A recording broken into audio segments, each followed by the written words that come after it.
Hello दोस्तों, welcome to let's physics. कल हम लोगों ने पढ़ा था अबाउट स्टेट्स ऑफ मैटर, जैसे कि आपका सॉलिड हो गया, लिक्विड हो गया, फिर गैस। देन और दो स्टेट के बारे में पढ़ा था, जैसे कि प्लाज्मा हो गया, फिर आपका बोस आइंस्टाइन कंडेंसेट हो गया। ठीक है, तो अभी हम लोग का मेन थ्री स्टेट्स हो गया, स्टेट्स ऑफ मैटर हो गया, सॉलिड, लिक्विड और गैस। उनमें से हम लोगों ने देखा कि किसी किसी चीज का आपका वॉल्यूम अलग अलग रहता है, किसी किसी का कोई कोई लिक्विड आपका कॉम्प्रेस नहीं होता है आपका, फिर सॉलिड भी कॉम्प्रेस नहीं होता, लेकिन गैस कॉम्प्रेस होता है। मतलब क्या है, सॉलिड, लिक्विड और गैस के बीच में आपका थोड़ा सा डिफरेंस है। तो आज हम लोग डिस्कस करने वाले हैं थोड़ा बहुत डिफरेंसेस के बारे में बिटवीन सॉलिड, लिक्विड और गैस। ठीक है, देखिए, बेस्ड ऑन कॉम्प्रेसिबिलिटी।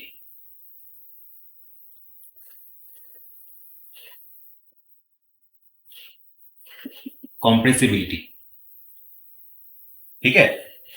अभी देखिए, सबसे ज्यादा कंप्रेस कौन होगा? सबसे ज्यादा कंप्रेस होगा आपका गैस। ठीक है, सबसे ज्यादा कंप्रेस होगा गैस, फिर लिक्विड, फिर उसके बाद आएगा आपका सॉलिड। सबसे ज्यादा कंप्रेस होगा आपका गैस, फिर लिक्विड और सॉलिड। ये ना के बराबर ही होता है, सॉलिड और लिक्विड बहुत ही कम होता है। ठीक है, बहुत ही कम होता है, और ये तो होता ही नहीं। तो मतलब सबसे ज्यादा कंप्रेस होने वाला चीज क्या है सॉलिड, लिक्विड और गैस में? गैस सबसे ज्यादा कंप्रेस है। घर में क्या होता है, हम लोग का यूज किया जाता है आपका एलपीजी सिलेंडर या फिर सीएनजी सिलेंडर। कितना सारा गैस उसमें छोटा सा एक सिलेंडर में डाल दिया जाता है, मतलब कि गैस को हम लोग कंप्रेस करके एक छोटे से कंटेनर में डाल सकते हैं। तो गैस सबसे ज्यादा कंप्रेस होता है। ठीक है, अच्छा, अभी आता है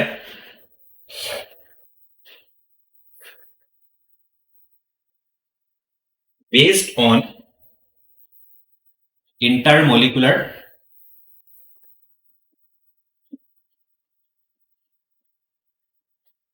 force of attraction.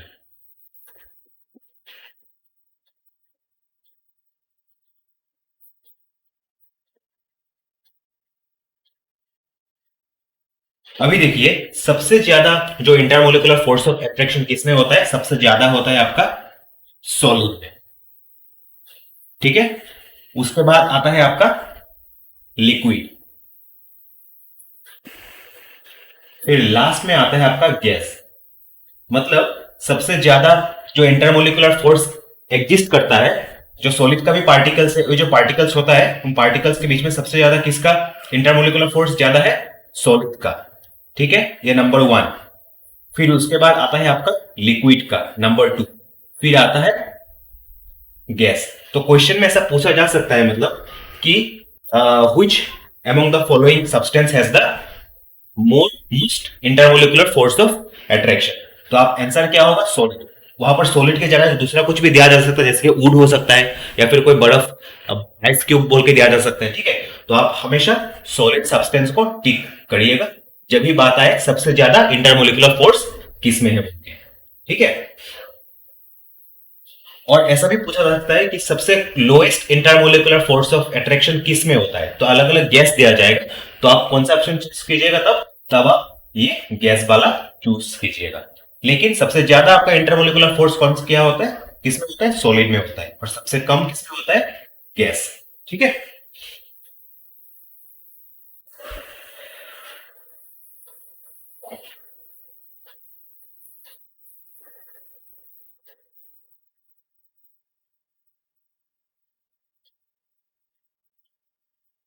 Based on flow. सबसे ज्यादा फ्लो क्या करता है? सबसे ज्यादा आपका फ्लो करता है गैस। गैस सबसे ज्यादा फ्लो करता है। उसके बाद आता है आपका लिक्विड, फिर उसके बाद आता है आपका सॉलिड। सॉलिड जैसे कि कोई एक आप आयरन का कोई स्केल पकड़ लीजिए, आयरन एक लोहे का टुकड़ा पकड़ लीजिए, वो कभी तो फ्लो नहीं करेगा। ठीक है, तो सॉलिड का जो फ्लो रेट ऑफ फ्लो है वो सबसे क्या होता है? सबसे लोएस्ट होता है solid। ठीक है, और सबसे ज्यादा क्या चीज फ्लो करता है? सबसे ज्यादा फ्लो करता है आपका गैस। सबसे ज्यादा फ्लो करता है गैस। एग्जाम्पल, कभी आपने इस रूम में, सपोज आपके घर में दो रूम है, अगर एक रूम पे आप कोई अगरबत्ती जलाएंगे तो उसका स्मेल दूसरे रूम में भी जाएगा। मतलब ये जो गैस है वो गैस क्या करता है, फ्लो करता है, ठीक है, थ्रू आउट द रूम या फिर अलग अलग जगह में। तो सबसे ज्यादा फ्लो किसमें क्या करेगा, सबसे ज्यादा फ्लो करता है गैस। दूसरे नंबर पे आता है आपका लिक्विड, तीसरे नंबर पे आता है आपका सॉलिड, ठीक है।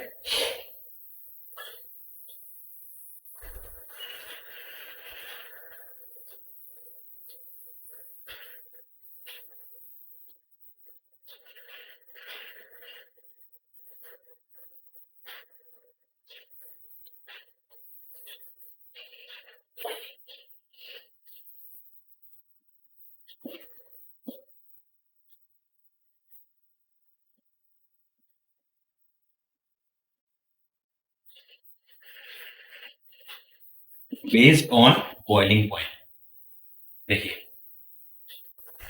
सबसे ज्यादा बॉइलिंग पॉइंट किस में होगा, सबसे ज्यादा बॉइलिंग पॉइंट होगा आपका सॉलिड में।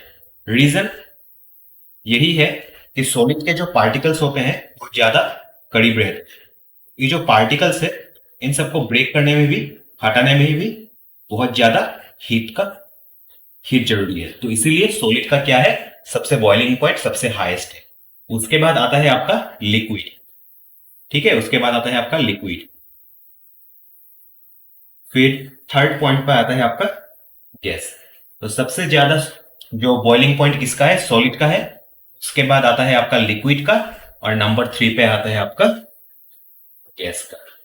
तो इस तरह से आपको कंपैरिजन भी पूछ सकता है कि मतलब क्वेश्चन में आ सकता है सबसे ज्यादा जो बॉइलिंग पॉइंट किसका होगा, सबसे ज्यादा बॉइलिंग पॉइंट होगा सॉलिड होगा, फिर आएगा आपका लिक्विड, और थर्ड में आएगा आपका गैस, ठीक है।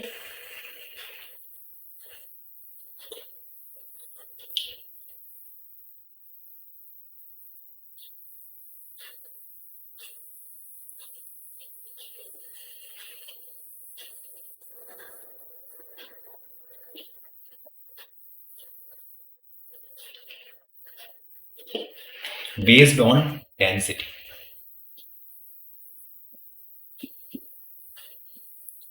सबसे ज्यादा डेंस आपका जो मैटर है वो है आपका सॉलिड। इसका रीजन सेम वही है।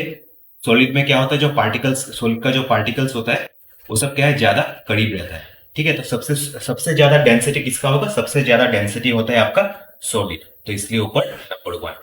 सॉलिड के बाद सबसे दूसरे नंबर पर क्या आ जाएगा, सॉलिड के बाद आ जाएगा आपका लिक्विड। लिक्विड का डेंसिटी सॉलिड से कम होता है, ठीक है। और सबसे लोएस्ट किसका होता है, सबसे लोएस्ट होता है आपका गैस। गैस का डेंसिटी सबसे कम होता है, ठीक है।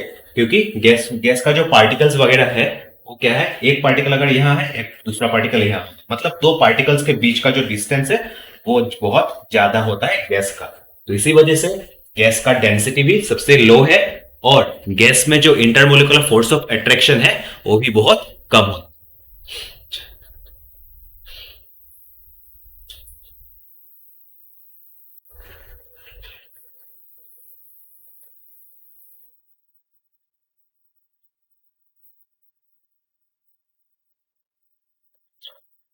और एक इंपॉर्टेंट क्वेश्चन है जो आपके एग्जाम में पूछ सकता है कि who is father of modern chemistry. Father of modern chemistry हो गया, father of modern chemistry.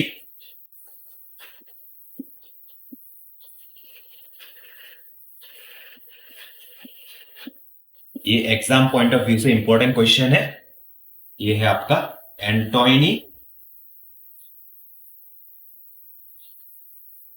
लेवोइसियर is father of modern chemistry. ये बहुत इंपॉर्टेंट पॉइंट है, ये नोट डाउन करके रख लीजिएगा, ये एग्जाम में आपको पूछ सकता है, ठीक है।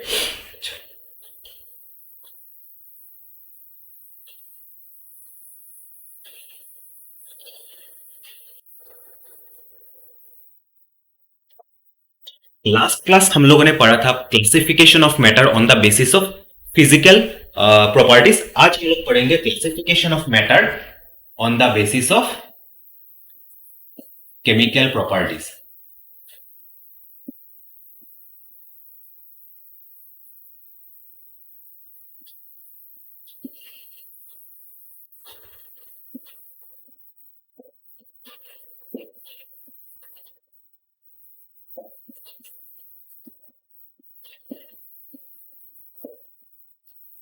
Chemical properties.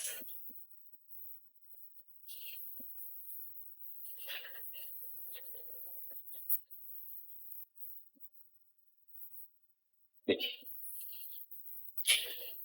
केमिकल प्रॉपर्टीज के ऊपर डिपेंड करके आपका मैटर को तीन हिस्सों में डिवाइड किया गया है, जैसे कि तीन पार्ट में डिवाइड किया गया है। जैसे कि पहला हो गया आपका एलिमेंट, ठीक है, एलिमेंट। नंबर 2 आ गया आपका कंपाउंड। नंबर 3 आ गया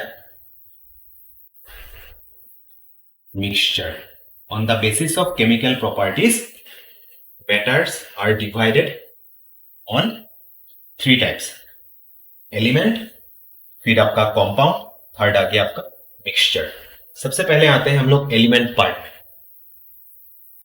एलिमेंट क्या हो गया? एलिमेंट क्या होता है? बेसिकली जो नेचर में एकदम प्योर फॉर्म में जो मिलता है, जो जो मैटर्स नेचर में प्योर फॉर्म में होता है, वही सब हो गया आपका एलिमेंट। ठीक है, तो हम लोग लिख सकते हैं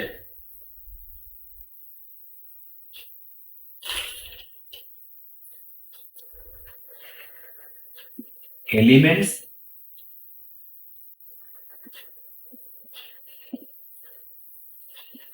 are the substance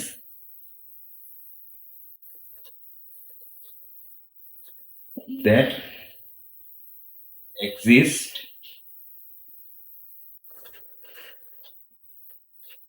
purest form in nature।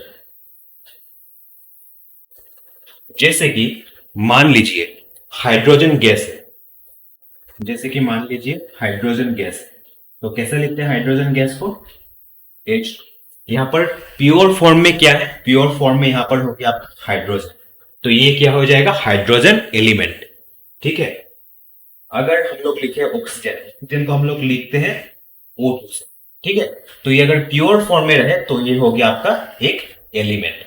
फिर अगर आपका हो गया एल्यूमिनियम, एल्यूमिनियम को हम लोग फ्री लिखते हैं ये एल। ठीक है, अगर ये प्योर फॉर्म में रहे तो हम लोग लिखते हैं इसको एल। ठीक है, तो ये हो गया आपका एलिमेंट बोलते हैं। फिर अगर आयरन, आयरन का सिंबल हो गया आपका Fe। ठीक है, तो ये अगर प्योर फॉर्म में रहता है तो ये भी हो गया आपका element. So elements are the substance that exist in nature in the purest form. ठीक है, इजी लैंग्वेज में हो गया। तो आपको एग्जाम में पूछ सकता है, मतलब इनमें से ऑप्शन दे देगा, अलग अलग ऑप्शंस दे देगा, तो इसमें से आपको पूछ सकता है कौन सा एलिमेंट है, कौन सा एलिमेंट फॉर्म में हो। जैसे कि ऐसा क्वेश्चन पूछ सकता है, देख लीजिए यहां पर एक आ गया हाइड्रोजन दे दिया, फिर दे दिया आपको ऑक्सीजन दे दिया, और फिर दे दिया ये कार्बन डाइऑक्साइड। ठीक है, तो इन तीनों में से आपको पूछ सकता है कौन सा एलिमेंट है और कौन सा एलिमेंट नहीं है। तो आपका आंसर क्या होगा? ये कार्बन डाइऑक्साइड एलिमेंट नहीं होगा। क्यों?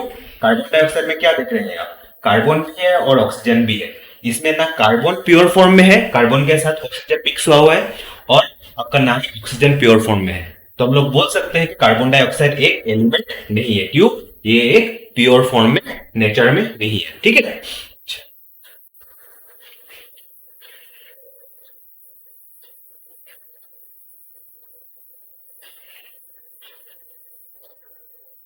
फिर आ गया आपका compound.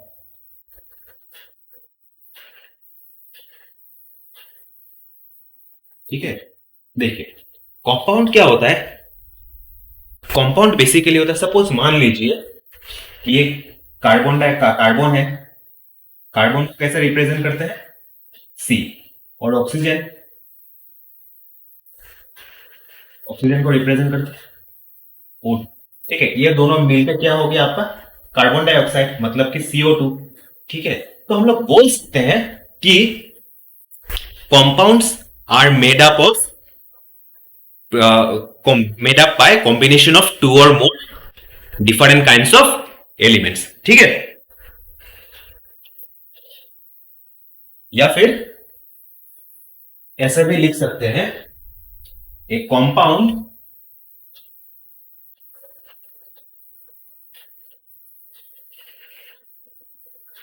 is a substance that made up of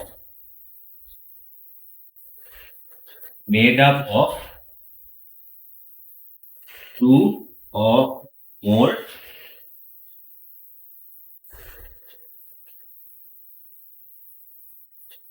different element. यहां पर देखिए, ये जो वर्ड डिफरेंट है, इसका बहुत बड़ा एक मीनिंग है। देखिए, अगर दो अलग अलग एलिमेंट ना हो, यहां पर डिफरेंट एलिमेंट का बोला गया, ठीक है। अगर दो सब सेमी एलिमेंट हो गया, सपोज हाइड्रोजन ही है, दो हाइड्रोजन मिलकर हो गया आपका H, ठीक है। तो ये अगर सेम एलिमेंट सेम सेम मिल गया, तो ये तो कंपाउंड होगा नहीं, ये हो जाएगा आपका क्या, एक एलिमेंट हो जाएगा, प्योर एलिमेंट हो जाएगा। तो इसलिए दो अलग अलग एलिमेंट होना जरूरी है, ठीक है। अगर दो अलग अलग एलिमेंट मिलके कोई अगर एक सब्सटेंस बने, तो इसी को बोला जाता है एक कंपाउंड, ठीक है। अभी देखिए, so basically a compound is a substance that made up of two or more different elements. Example क्या हो गया, कार्बन डाइऑक्साइड, CO2, और जो वाटर का फॉर्मूला क्या होता है, H2O। फिर हो गया आपका जैसे कि एक हाइड्रोक्लोरिक एसिड, HCl, ठीक है,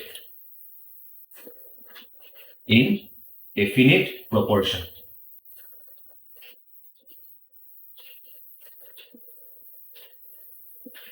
डेफिनेट प्रोपोर्शन, रीजन क्या है, देखिए इसमें क्या है, कार्बन एक है, ऑक्सीजन दो है, ठीक है। कार्बन एक और ऑक्सीजन दो मिलकर क्या बन गया आपका, कार्बन डाइऑक्साइड। फिर यहाँ पर हाइड्रोजन दो है और ऑक्सीजन एक है, मिलकर क्या बन गया आपका, वाटर बन गया, पानी बन गया। फिर यहाँ पर देखिए हाइड्रोजन एक है और क्लोरीन एक है, तो ये एक हाइड्रोजन और एक क्लोरीन एटम मिलकर आपका बन गया हाइड्रोक्लोरिक एसिड। और दूसरा एक एग्जाम्पल देख लेते हैं, जैसे कि H2SO4 सल्फ्यूरिक एसिड, H2SO4, इसमें देखिए हाइड्रोजन दो है, सल्फर एक है, ऑक्सीजन चार है, तो भी ये क्या हो गया, डेफिनेट प्रोपोर्शन में। हाइड्रोजन दो है, सल्फर एक है, ऑक्सीजन चार है, तो ये भी एक हो गया आपका कंपाउंड, ठीक है। तो याद रखिएगा इसका डेफिनेशन, और कुछ एग्जांपल्स आपको एग्जाम में आपको पूछा जा सकता है कि ऑप्शन दिया जाएगा अलग अलग, तो इससे आपको बोलना होगा कि कौन सा यहाँ पर कंपाउंड है, ठीक है।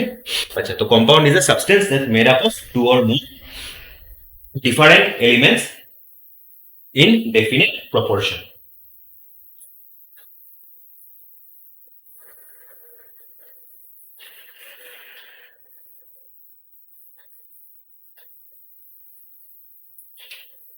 थर्ड आते हैं हम लोग मिक्सचर पे।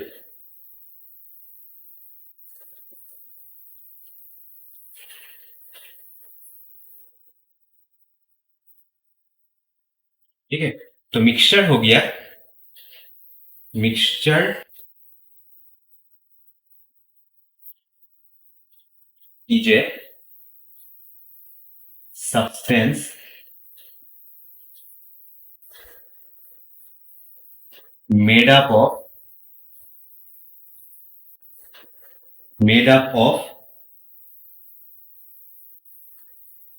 two or more different types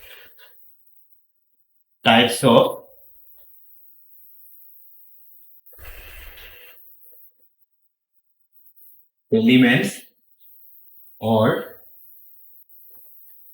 compound, ठीक है। तो a mixture is a substance made up of two or more different types of elements और कंपाउंड।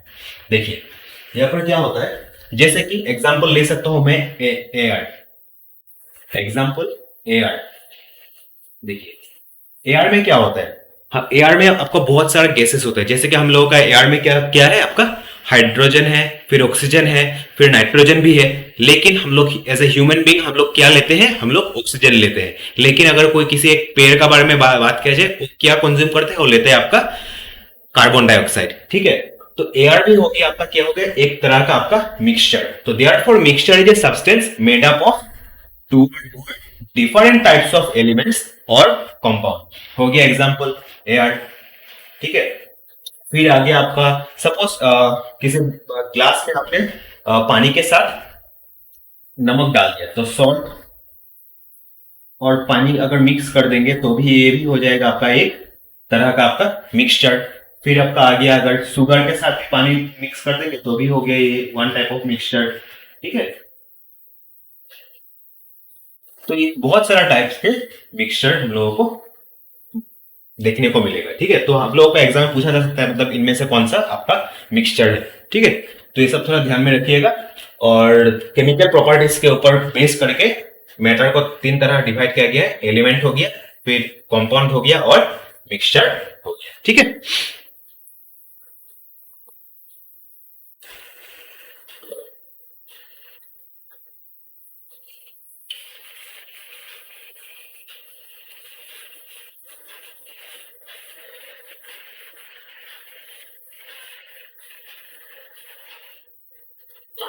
आज एक टॉपिक पढ़ेंगे, वो टॉपिक हो गया आपका डिफ्यूजन।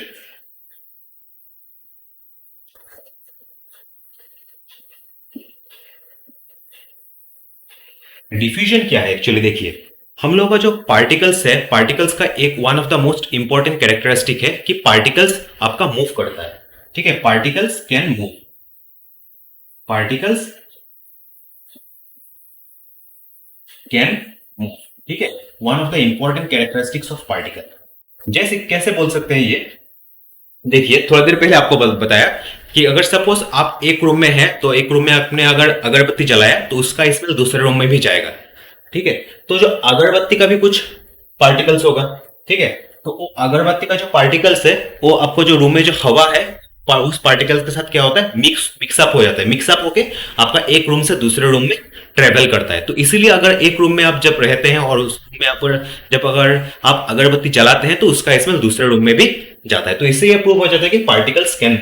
अच्छा, अभी देखिए, अभी जो ये एयर है, ये एयर है आपके रूम में जो एयर है, और दूसरे रूम में जिसमें आप और अगर इस रूम में आपने अगर अगरबत्ती जला दिया, अगरबत्ती का स्मेल, अगरबत्ती जला दिया, तो क्या हो जाएगा, ये जो एयर पार्टिकल्स है, जो हवा का जो पार्टिकल्स है,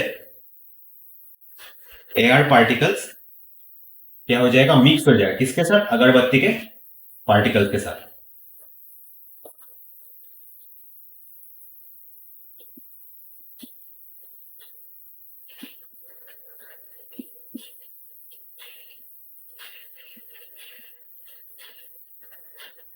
अगरबत्ती का particles, air particles will mix with अगरबत्ती पार्टिकल्स। ठीक है, तो क्या हो गया, तो यहां पर दो डिफरेंट टाइप्स का आपका पार्टिकल मिलेगा। एक हो गया आपका एयर का पार्टिकल और दूसरा टाइप का पार्टिकल हो गया आपका अगरबत्ती का पार्टिकल। ठीक है, दो अलग अलग पार्टिकल। तो डिफ्यूजन का बेसिक डेफिनेशन ये हो गया, diffusion is the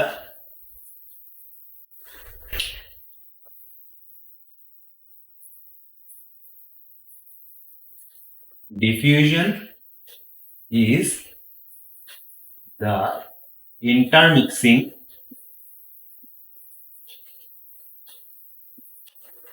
of two or more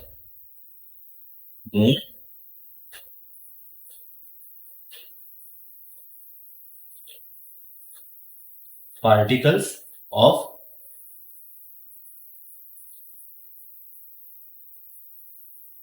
different types। ठीक है, तो डिफ्यूजन क्या होगी आपका, is intermixing of two or more particles of different types. थोड़ा देर पहले आपका एग्जांपल दे दिया, एयर पार्टिकल्स जो होता है वो अगरबत्ती का पार्टिकल्स के साथ जो मिक्स हो गया, दो अलग अलग पार्टिकल है, तो इन दोनों का जो मिक्स होने का जो प्रोसेस है, उसी प्रोसेस को आपको बोला जाता है डिफ्यूजन प्रोसेस। ठीक है,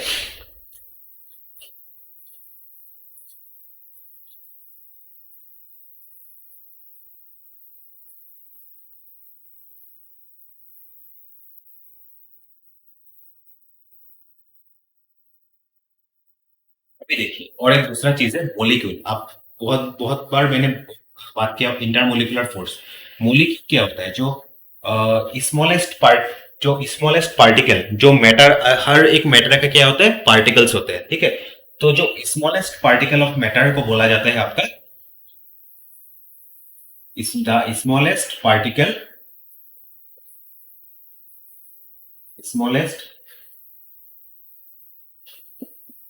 पार्टिकल ऑफ मैटर